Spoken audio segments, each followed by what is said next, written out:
What's up, everybody? We're back. And first of all, let me go ahead and explain that the thumbnail of the video is 100% clickbait.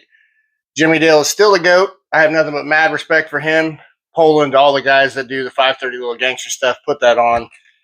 The publicity Jimmy Dale's given, not only drag racing stuff, but the 530 stuff, and got people in little gangsters and all that. So a duck like me every once in a while has to get lucky. And what's about getting lucky if you don't brag about it a little bit? So there it is. Hopefully a few more people will watch this video now because the GOAT is in the thumbnail. So hey, look. I still have the 26s on. Wonder how much longer I'll have those on. Let's talk about it. Alright, so let's talk about it. Outlaw Armageddon 10. It was a great time. So we started out, my day job, Mel Hamilton Racing. We were a sponsor this year, and we set up a booth that we sold tires and fuel and parts and nitrous and everything to keep the racers going. So that made it a double long duty weekend where I started at the booth early in the morning, and then later in that evening was able to run my car. But in going, I had said that, there was 3 classes that really interested me. One was a 26-inch 8.5 class. Obviously, True Street. I love True Street. I ran True Street at Outlaw Armageddon quite a few years. And the little Gangsters. But I didn't get my new motor that I was hoping to have in before Outlaw Armageddon. So I decided I felt like the track was going to be good, and it was, that True Street was going to be a little too fast. Not that I don't think my car could have competed against it or won it, that I just didn't want to lean on it that hard. The motor is this close to coming out, and now I'll probably run it for H-Town, and I know I have a competitive motor for H-Town, a combo. So instead of putting 50 plus pounds of boost to it and risk hurting it for that event, I was at hopes to slow it down and run little Gangsters, and slow it down and run 530s. 530 little Gangsters and the 26 8.5s. So Thursday night, we made 2 test passes. The very first 2 test passes on 26 8.5s I've ever made. And they went really well. Gave me a lot of hope. So the first one, I took a back of the track tune-up that would go 550s on a backside. Real lazy boost ramp, A to B. And I did it. A to B, it went like a 44 or 41. Okay, these are kind of cool. So I backed my second pass and knew obviously a 540 was not going to be competitive, but it gave me something to look at. So I loaded a tune-up that's pretty fast on 275s, and it made a bunch of wheel speed as you see in the video, but it actually went pretty fast. Unfortunately, halfway into the run, 2.86 seconds into the run, it hit boost cut. So I didn't realize it had that low of a boost safety in that run, and it did. I hit it, kind of aborted the big end, but still gave me a good idea that we should be able to go pretty fast on these things. So I got excited. So we decided to call it 2 and done. After that last test pass, we were going to set at camp and enjoy the night with friends and racers and talking with people about the race. So we did that. Friday, we decided we were going to enter the 26, 8.5, 235 class. And unfortunately, there's only 3 of us. So Darcy, myself, and Brent, the hate train. Really surprising because the week and a half leading up to this event, I sold tons and tons of 26 8.5s at work. So I figured this class was going to be so full of people, so packed, it was going to be an awesome, fun event. And I don't know where all the 26s went. But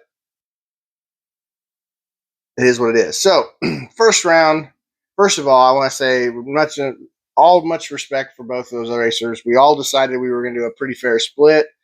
Since there was only 3 of us, it was going to put us in the money. Everybody was going to go home with more than our buy-in, which is great. Thanks to Big Mark and his guys and his sponsors that sponsored that class to allow 3 people to race for that kind of money. And unfortunately, I drew Brent in Hate Train first instead of getting the bye like I really needed, being my only third pass ever. So, anyways, me and Brett go to race. We both leave really good, 60 foot real close to each other, 100 foot really close to each other. And then I, like an idiot, didn't see again that I had raised one boost cut level or boost limit to 44 or 45 pounds, but I accidentally left the other one to 37. So immediately, it hit that boost cut, started cutting power, cutting dome, and he drove away. So as you'll see in the video coming up, how that race went, it was still a fun time. Can't be mad. That was my third ever pass on 26s, so check it out.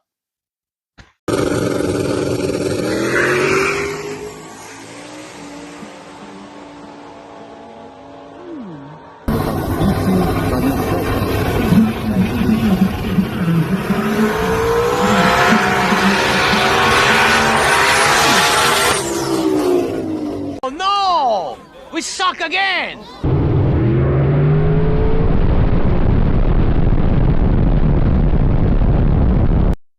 Okay, as you've seen, I sucked again.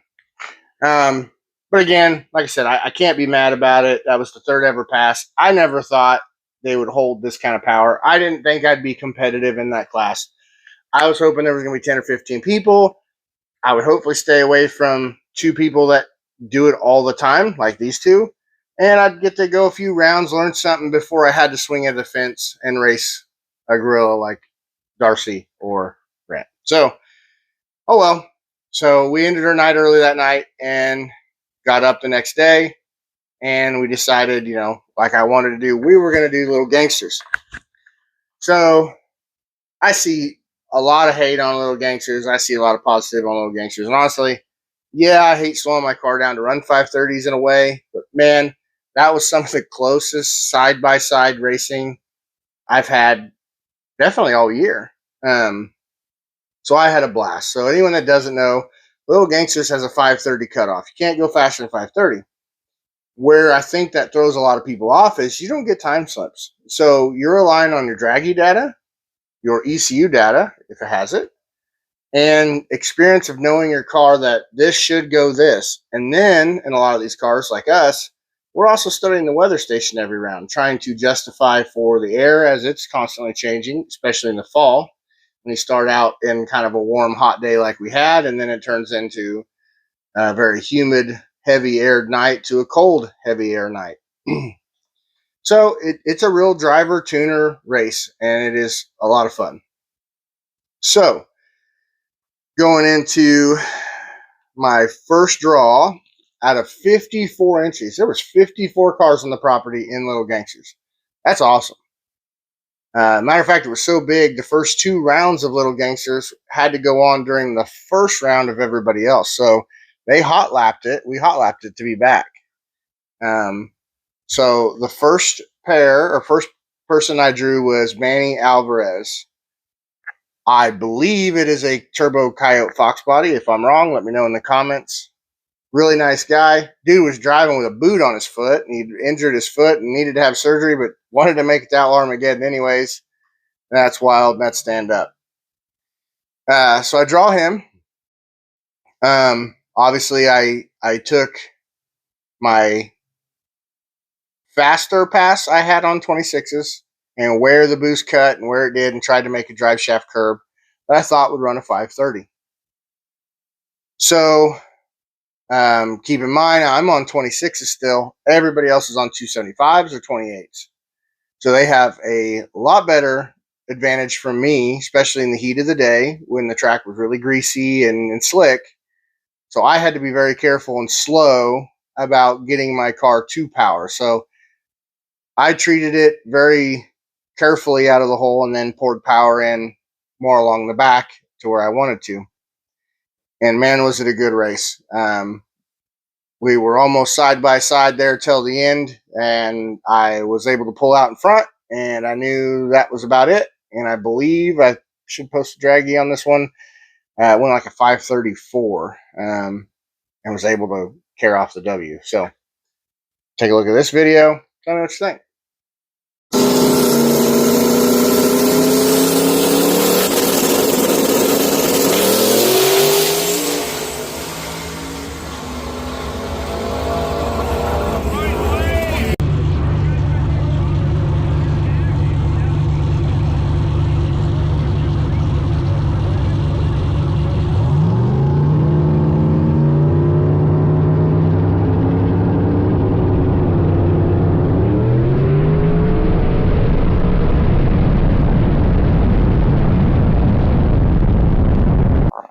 Okay, I won that one. Awesome.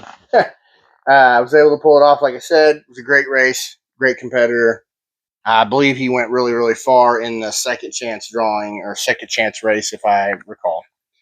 So, second round, I draw a black mod motor Mustang, right? Yeah. Forgive me, I forget his name. Really nice guy. Really cool car. Sounds a lot meaner than any 5.4 mod motor. I believe he was lying to me. Maybe. Anyways, that race, as you'll see in this next video, was really, really close. He thought, oh, I didn't catch him. Maybe he broke out. I clipped him by like 2 inches from the video that I seen at the finish line and from what I felt in the car.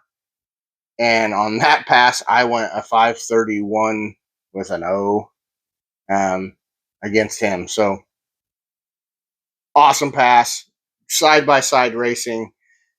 He was out on me for a little bit. Again, I left really soft. He was on, I believe, a 275 Mickey radial. And then I poured the beans to it out the back to try to out mile an hour where nobody could try to pedal with me there. And it worked. So take a look at that one.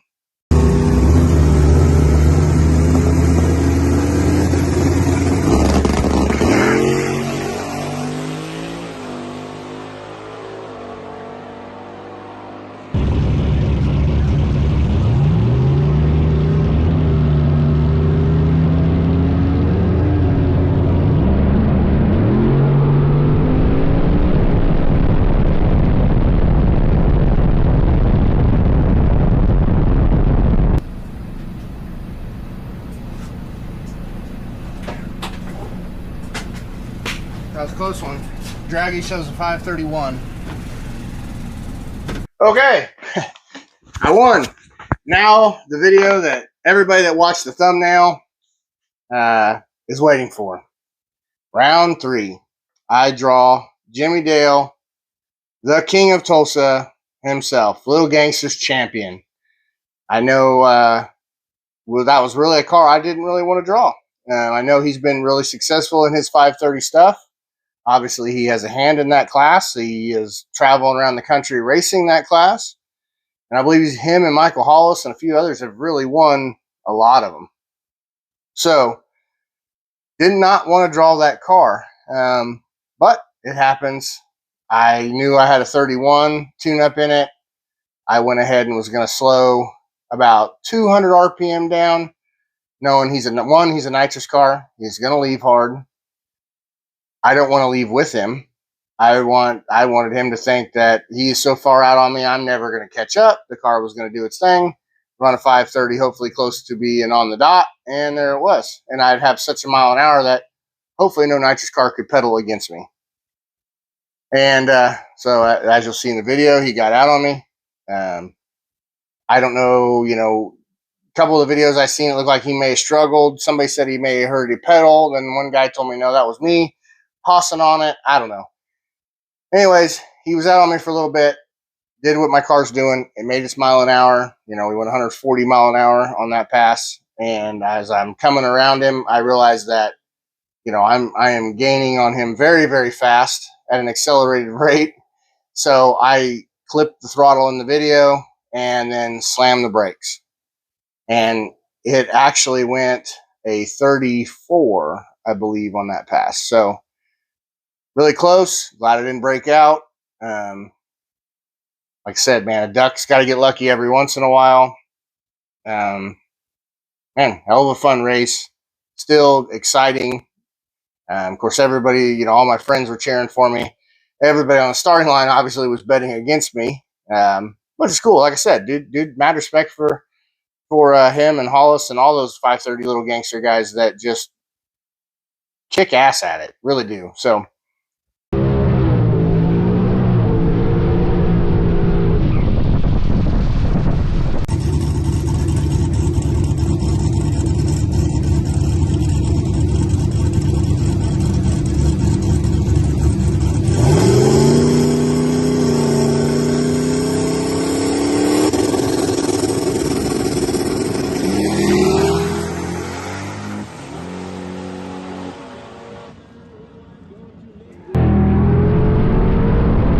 Too soon, Junior.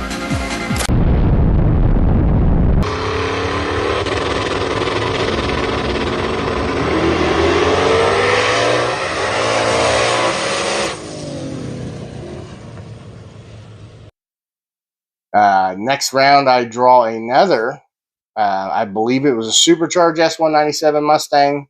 Someone told me it was coyote powered. I believe it to be.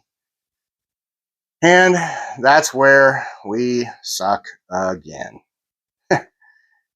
We had bad luck after bad luck going into that night, that later in the night. There was oil down after oil down. There was a few unfortunate crashes and incidents.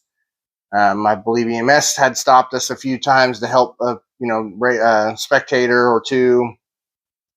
So the track kept going dormant. The track staff was doing everything it could to keep on it. And it just got late. And I guess I'm getting old in my life. And man, I got slower on the light. So he drilled the light, almost perfect reaction time from what I'm told. I was sleeping.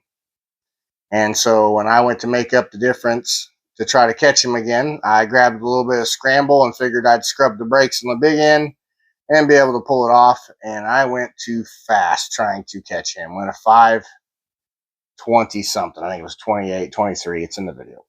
So that sucked. I was one more round away from, I believe the split was going to be down to like an extra $1,700. And then I thought I could keep going. Man, I was on it. I was adjusting the timing and everything, and adjusting the tables for the air. It was getting better and so on.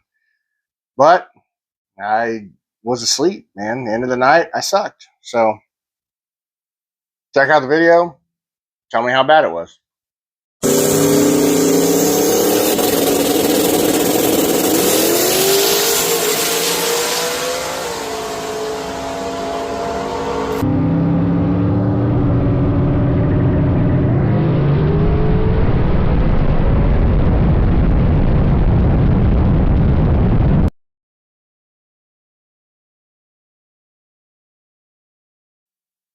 Okay, so there we have it. I'm out in the night.